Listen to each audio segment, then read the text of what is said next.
Good morning, humans, and welcome to Story Time. We are so glad that you are joining us for another episode. And today we have Adam Jones on with us. We are so excited to talk with him and for him to share some stories.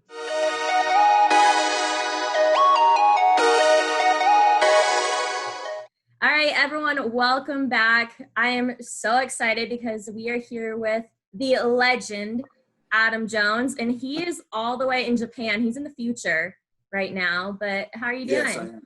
Halloween there. I'm wonderful. It's Halloween already, so a lot of people are already dressing up. They've been walking around the last couple of days in Osaka, and they treat Halloween like we treat Thanksgiving and Christmas. Oh man, where's your costume? I got kids. I'm not in that costume mode. I'm taking them out later today, though. Oh, fun. Do they do like trick-or-treating or is it different in Japan? No, I mean they do the same thing. The building that we stay in is more of an Americanized building, and obviously this year it's not going to be as live, I should say, for the trick or treating because of the COVID stuff and the restrictions. But in years past, just hearing stories like the people rage, the apartment complex throws a party and all kinds of stuff. And there's so many kids here to where parents can just let the kids go off in the room, and they rent bouncy houses and all that kind of stuff to allow the kids to just go have fun, and the parents basically just go drink and socialize. There you go. So is that what you guys will be doing tonight? Just let the kids roam even with COVID, or? Well, no, because they're not having as many parties and all that. I think it's like 4 or 5 people that are doing trick-or-treating, so we're just going to have to hit those houses twice like we used to do back in the day. Everyone had the good candy, just rolled right back. Yeah. Love people it. forget who you are anyway. Exactly. So before I start asking you baseball questions, I have a question because Ashley lives in Arizona, and I was back home last month, and I totally forgot. And then I was watching your interview with Jody Jackson when you guys were driving, doing like the drive-in, and you mentioned it, and then totally spaced. There is a Korean barbecue place that I know you have told me about in like the Scottsdale area that you raved about. Sizzle. Okay. Yeah. In Scottsdale? I've been there. Yeah. They're Americanized in the way of their It's so good. The service and stuff, but yeah, they're pretty good. Since I got into Korean barbecue because my brother-in-law was dating a Korean girl a couple years back, and then in 2016 we got Hunsu Kim from Korea, and I told him when he got there, like, hey, you're gonna have to take me to every Korean barbecue place. That every road trip we go, every city, you're gonna take me to that place. And he lived by his word, and he paid. So it was. I'm big time into Korean barbecue, and out here it's called yakiniku. It's the same damn thing. It's just different words because the Korean, Japanese, they don't really want to have the same terminologies. But the Korean food is more seasoned. The meat is more seasoned when it comes to you, and the meat here is just tender. But sizzle is money. Big fan of sizzle. I love sizzle. Yeah, everyone listening. You got to follow sizzle up with sugar bowl. Oh my God, yeah. Is it in Old Town then? Is it over there? Yeah. Okay. Yep. All right, next time I go home. All right, well, that was the one question that I knew I had to ask you right away, or else I forget. Okay. But now to baseball questions. So you were born and raised in San Diego, but what I was really surprised to know is that you started playing football and basketball and didn't even start baseball till I think you were 12. So what made you kind of decide like, okay, that's the sport that I want to go and play and make a career out of it? Well, I played t-ball like every other kid. I think that's just natural to play. You're 5, everybody just plays t-ball. And then I played minors when I was 9 for like a half a season. Mm-hmm. But I followed my big brother who was always in basketball. And you go to you grow up in parks and recreations. You're playing all the sports whenever the season changes. If it's soccer, if it's flag football, if it's basketball. I just got into baseball because one of the guys from my church at the time, he took me to a Padres game, and it was like the night they gave out these towels, the All-Star game of 92 towel. And I think my mom still has this towel. And I got this Aw. towel in 93. So I was young. I mean, I wasn't into baseball at the time, but I was like, all right, it's cool. It's fun. It's cool. But then one of my uncles, he took me to a Braves Padres game in 95, right after the strike of 94. And I seen Chipper Jones. I seen Fred McGriff. I seen Andrew Jones wasn't there yet. I'm trying to think about it. I seen Maddox, Glavine, and obviously the Padres players with Tony Gwynn, who was heading the team. And I just was like, this is cool. And my uncle, he was just a big Atlanta Braves fan, so big baseball. Then the Braves ended up winning that year, and I watched a lot of playoffs with him. Mm-hmm. And I was just like, well, this ain't a bad sport. It's pretty cool. And then after basketball, when I was 12, my friend was like, hey, you want to play baseball? Like, you ain't got nothing to do because, we get like a 3 or 4 week break. And I was like, okay, just start playing, just picked up the glove and just start playing every day. And, my mom would tell you once that happened, I'll be in the house throwing just my glove and the ball all day in the backyard, throwing against the wall. Mom telling me, hey, stop throwing the damn ball against the wall. She ain't saying that now, she's very happy. But back then, it was probably very irritating for her. So it's just, I don't know, it's just a love that it's like a light switch that just happened. And since I was 12, it's like my mind has been baseball ever since. That's amazing. And it clearly worked out because you were a first-round draft pick in 2003 by the Mariners. And I was born in Seattle, so I kind of want to chat a little bit about Seattle because I know you played there for a little while. What was your time like? Because I know obviously you went through the minor league system there, then Tacoma, got the call up. What did you really enjoy about the whole Mariners organization, and what was it like being a first-round draft pick? Well, I was extremely shocked that I was a first-round draft pick because, projections was to have me 3 to 7, depending on if I wanted to pitch or if I wanted to play shortstop. Mm-hmm. And, our scouts are, well, he might not be able to hit this way. He might not be able to do this way. Scouts, that's what they get paid to do. They get paid to take asinine suggestions and guesses, I should say. But I remember like it was yesterday. I was in government class because we were studying for the finals my senior year, and at the time I had a cell phone, and I got a text message at the time from my agent or advisor at the time. He said, hey, can you have some time? In my head, my government teacher was my former baseball coach. So I told him like this was going on and stuff like that. So he was like, okay, yeah, go outside, have this conversation. He was very appreciative of me asking him, and I was appreciative of him granting it. And I came back in, and I was like, I just got fucking selected in the first round. Like I came in like screaming. He was like, stop cussing. But I was like, well, I'm sorry, but I think like it's the whole class like stood up, they started clapping for me and stuff like that, and I was like sitting there in awe. I don't want to study for this damn government test. I don't care about this test. I sat there in the class for the rest because everybody just sitting there studying. I'm like, I don't study for this stuff. But it was really cool. It was like super cool. And then obviously what was really cool about that, it was a couple things that transpired within that time too.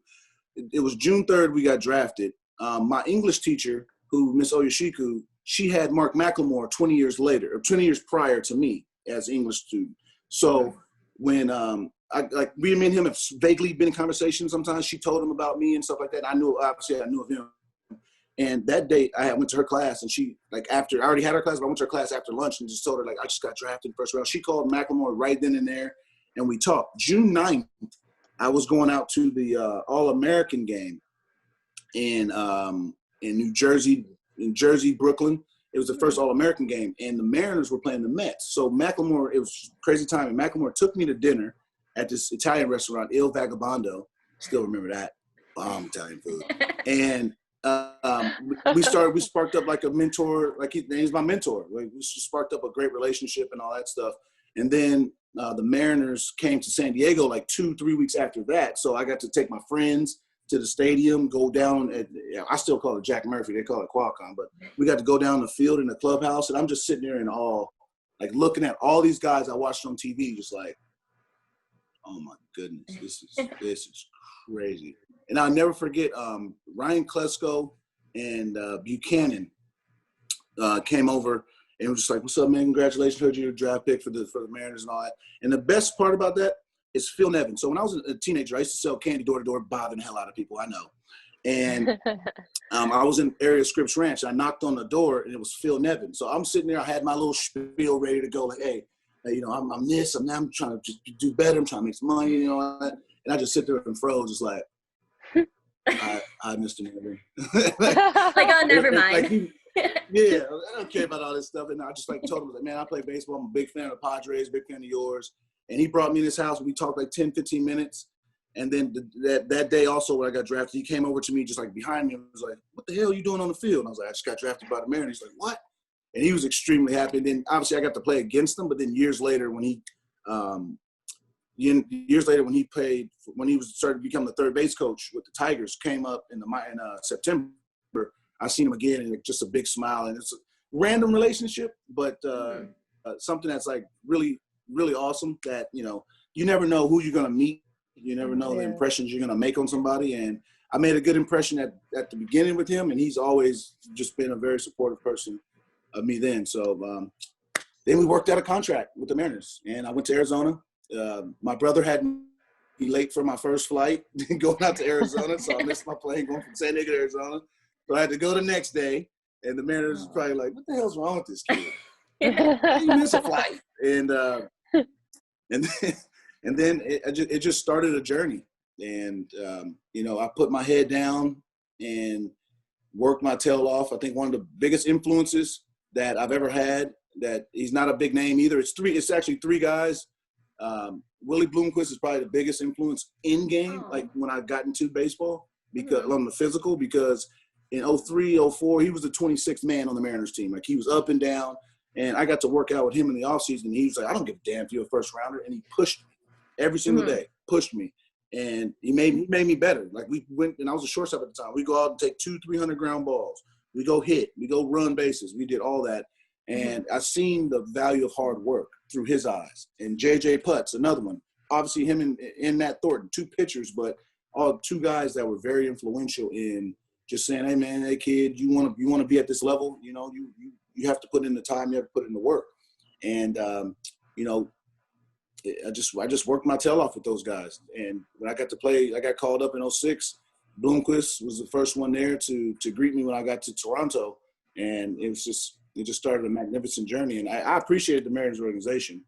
It was the only one I knew at the time, so I didn't really know any other organization. But they treated me well, and I played my ass off. So I think I didn't make excuses. I just showed up to work, ready to play. So I don't really think there are any complaints on their side. It's like, you know, we had the guy that we wanted. He worked his tail off, and, you know, we had to end up there. Obviously, I ended up getting traded, but I understood that's part of the business, and they got back what they wanted. But it just on their side didn't work out.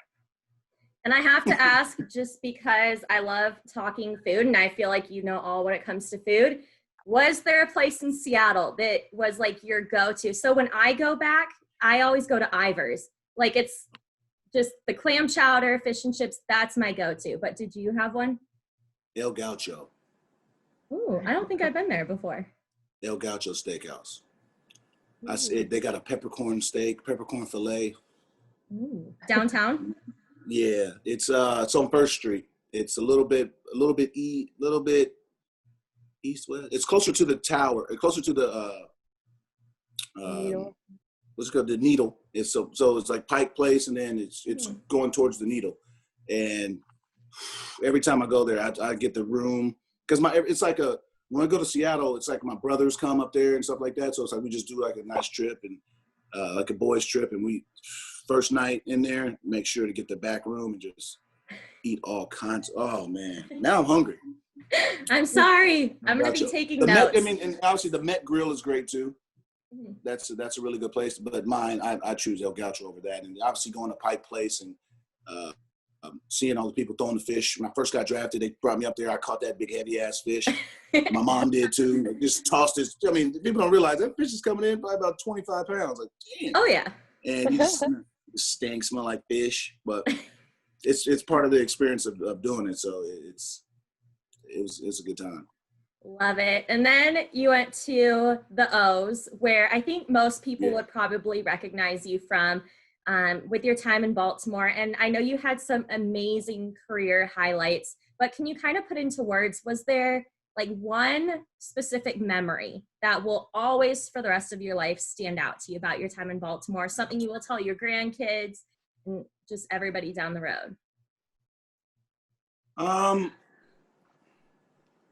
It's kind of hard to pinpoint one. I think there's a couple, but like to pinpoint one, I think the night that we won the division in 14, it was the first time they won a division in 17 years. Obviously, 12, we went to the playoffs first time in 15 years, but that's when they start the wild card.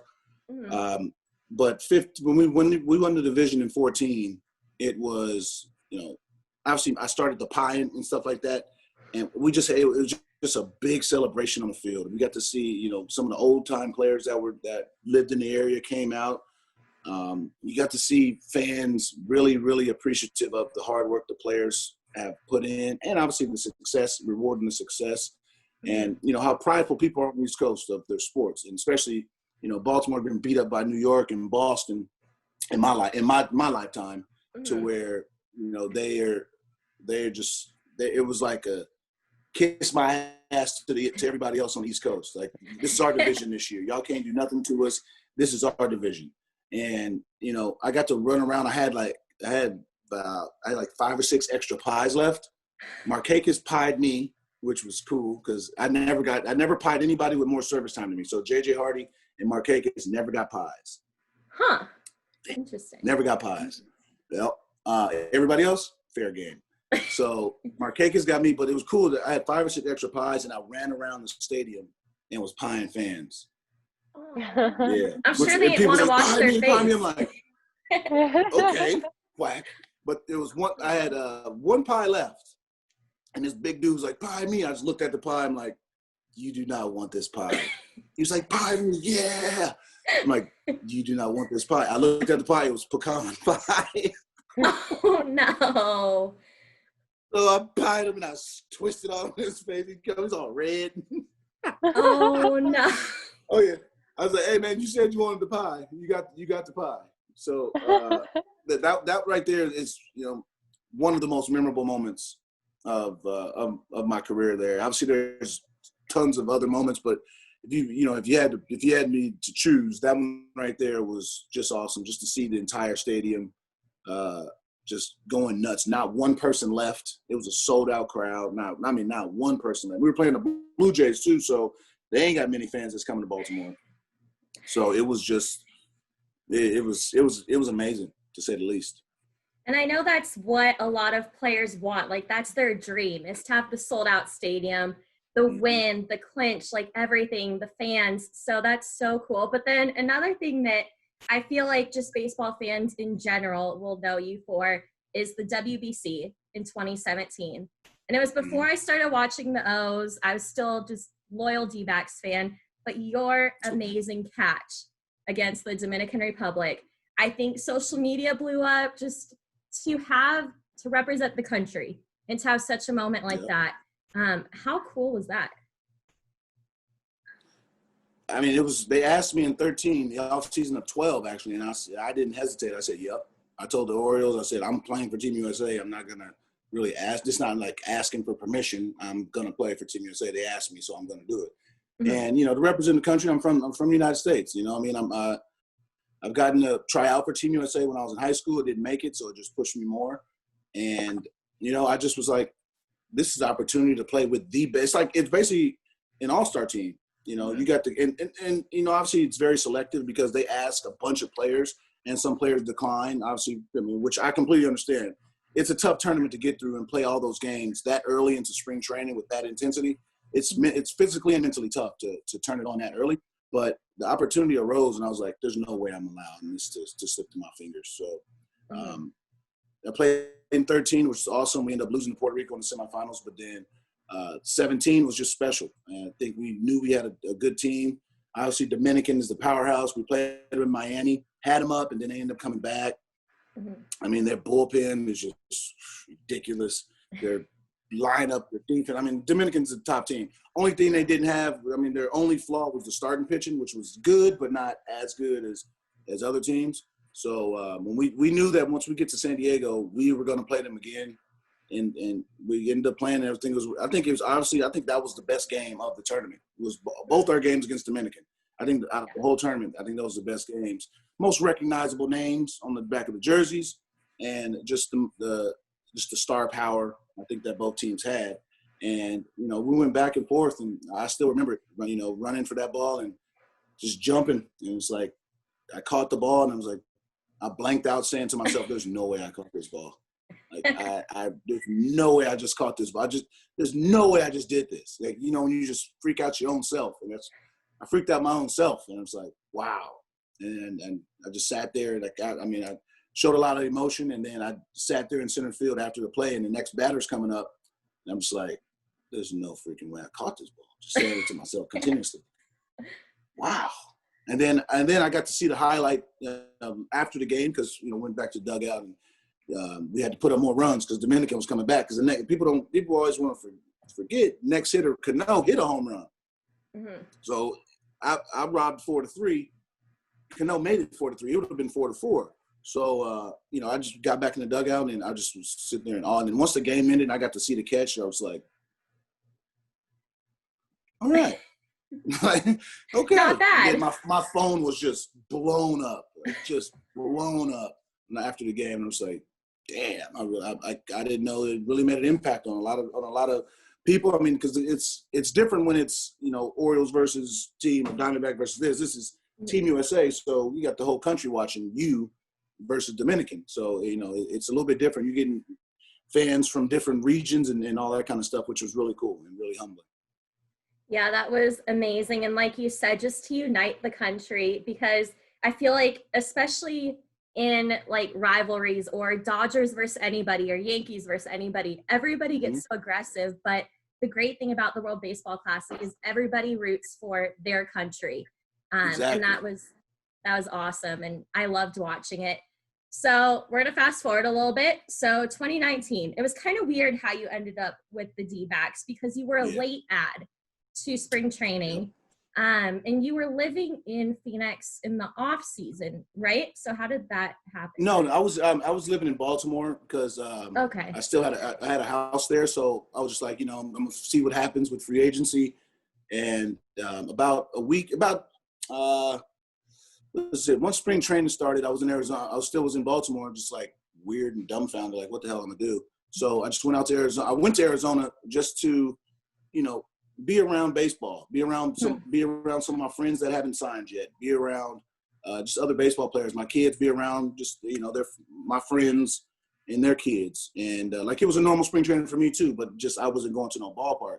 And I had some friends at Grand Canyon University, and the coach allowed me to come and train at his field. And I was like, I'm very appreciative to that. And my agent got a call saying the Diamondbacks want to come and see you work out, and Jared Porter came out there, and I was like, "Hey, I'm in shape. I'm ready to go." And it was like March 8th and 9th, and I was like, I'm ready to go. Obviously at this point, I'm not commanding or asking for any particular amount of money because it's spring training's already started. You already made cuts. So, I just want the opportunity to continue to play. And they called back a couple days later and said, all right, we want you to come on our staff and our team and help out and, do what you've been doing for your whole career. So they gave me an opportunity to play one more year in Major League Baseball. And it's extremely appreciative for everybody there. Obviously I knew a lot of people in the organization from playing with them, like Barfield and Putz, Bard, who ended up coming back, Bloomquist. And we obviously got to know Luis Gonzalez, who we all know is a legend in Arizona. He's the best. So yeah, he's dude's incredible. And obviously got to with Lavello when he was in Toronto. Always would share words with him every time I come in and out of the dugout. He was always really nice and cool. So I just went and walked in that clubhouse, and the team, the front office, the staff, the trainers, everybody greeted me with open arms. The media. And I was just like very appreciative for that opportunity. I obviously wish I could have stayed or went somewhere else, but they went another direction with Cole Calhoun, who's a hell of a player himself, coming off a terrific year. And I just think that they're going in the right direction right now. And I get it, I get the writings on the wall. As you know, as a player, you always think that you're gonna play forever or whatever. And sometimes that interest is not your interest in something might not be the other person's interests. You know what I mean? So I just took it with a grain of salt, understood it, and that's why I came out to Japan. It's like, I got a unique opportunity to come out here, do something really cool for myself, for my family, my kids, experience to live in Japan for 2 years. And, I was like, these are my last couple of years of playing the game. So why not do what I want to do? Most players are there's a few players that get to walk out on their own terms. Adrian Beltre, Big Papi,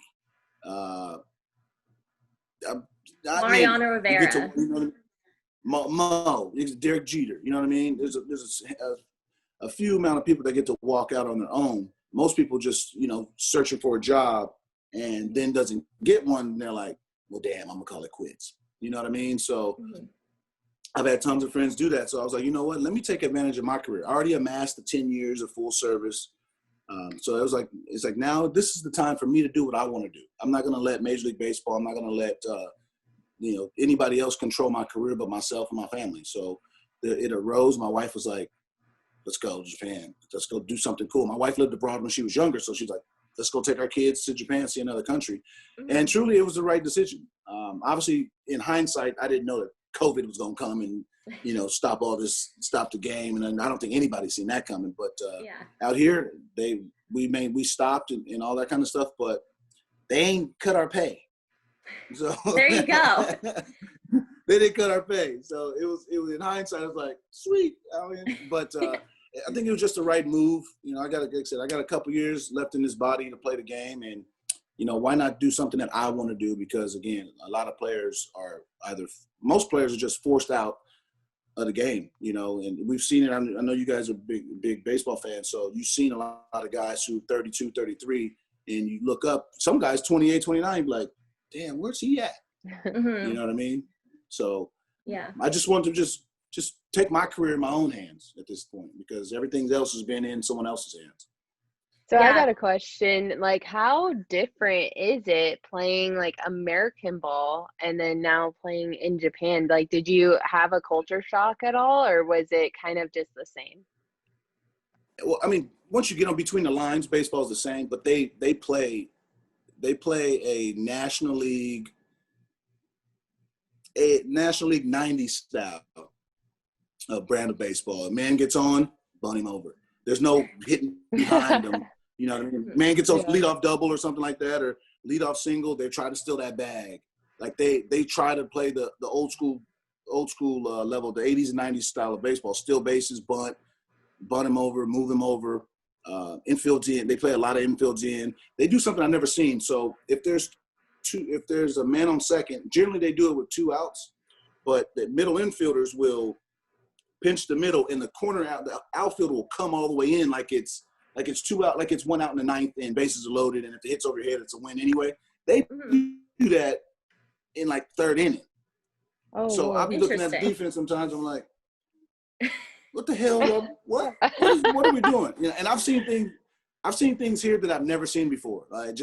They just play a different style of baseball. And I learned early because one of my good friends, Vladimir Valentin, has been here for 10 years. And he told me when I first got here, he's like, hey, you will not change their style of playing. Your influence, you will not change. You will not change the way they play baseball. They work. They work. If you make an error, the next day, you probably after the game, you're going to take 200 ground balls. After the game, I make an error, I'm out. I'm mad. I'm going home. You know what I mean? I'm not going to sit there and go take more fly balls or throw to the base. I'm out. You know what I mean? So they're big workaholics, but I appreciate their style. They're not as big and as strong as Americans, but they are very flexible. They are, workaholics, and they play their style of baseball. They are, it's like watching Glavine and Maddox. Obviously not that level, but pitch. Like they're not sitting there. It's like, here's 98. See how far you can hit it. They ain't doing that. They're dotting up on the corners. A lot of fork balls, a lot of off-speed pitches, but they stay out that middle of the plate because they know the American players are going to hurt them, and they players hurt them too. But they play just a different style of baseball, speed game. Like all the middle, it's like the old school. All the middle infielders are really fast. You know, it's a game that, you know, you can appreciate. Because when I was a kid, I can appreciate the style of play. But me at this age, I'm just sitting there like, what the hell are y'all doing? I ask myself that like probably 3 times a day. Like, what the hell are y'all doing? But it's the style they play, and you ain't gonna change it. So I just sit there. Me and my interpreter, we just sit there and talk smack all day on the bench. He's an older dude too. So he sits there, he loves it. He's just like, yeah, it's Japanese. That's all I say. Japanese style. Okay, Japanese style. I appreciate it. I love that so much. And our final question, because I know we're running out of time, it's one that Ashley has asked, especially athletes before that we've interviewed, but especially during COVID, there's a lot of kids and teens out there that are really losing their passion for sports right now because they can't go out and be with their teammates. They can't have that organized practice or those games or those tournaments. What advice would you give them when they're really struggling right now to just keep going? That's a great question. I think my biggest thing is you know, stay strong. Obviously, if you have a parent at home that you're able to play with, I mean, they would be a fool not to. Obviously, you know, you want to go to practice, be around your teammates, but you can go outside. I think the biggest thing people think you got to just stay inside. People still can ride bikes.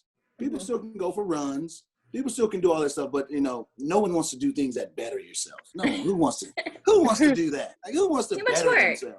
Yeah, who wants to do that? I want to stay inside because the government said stay inside, just stay inside and eat ice cream all day. You can go outside for a run. You might not be able to go to Sumo Maya and hang out and, you know, and do all this stuff, but you can go outside and do activities. Here, which, you know, since they shut down a lot here, what we did is we rode bikes with our kids because we live on an island and they have it's called a green belt, which you can go around. So we would go for a lot of bike rides. We drive some places out in different cities here to Kyoto, which is really close, an hour away. And that's like one of the oldest cities here in Japan. The city called Nara, we'd go there, which is incredibly cool because they got this temple that was built in 600 and something like that. And it's all wood. And it's like, wow. I mean, massive. It was on my Instagram. And it also has it's a deer park where all these deer, like seriously, deer in public, in a park. Just you walking in a park. It's a massive park. And deer come up to you. And they sell these little biscuits and all that kind of stuff. And the deer literally will come up to you, 30, 40 deer around you, like, give me the biscuits. And if you don't like giving over here, someone will headbutt you in the butt and stuff like that. Like, you can turn around. Like, it is one of the most, it's like super beautiful, like to see, like, because, you know, living in Maryland, you see a deer, that deer's gone. Like, they ain't trying to hang out with you. You probably got a gun for them. But out there, like, no one there obviously have grown up in this environment, and they're seriously in this massive park. And, you know, people ride bikes, and there's temples all over the place. So I just think we got a chance to educate ourselves being here. But I think for the kids that are still trying to that losing passion, just, you know, stick with it. You know, get your parents involved even more if they're not even involved as much. But just stick with it.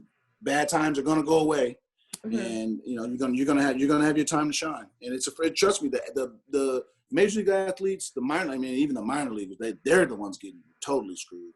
But you know, it was a trying year, you know, for everybody, all fields, all sports.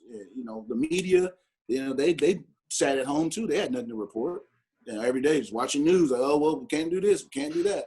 So, you know, I just think that everybody just had to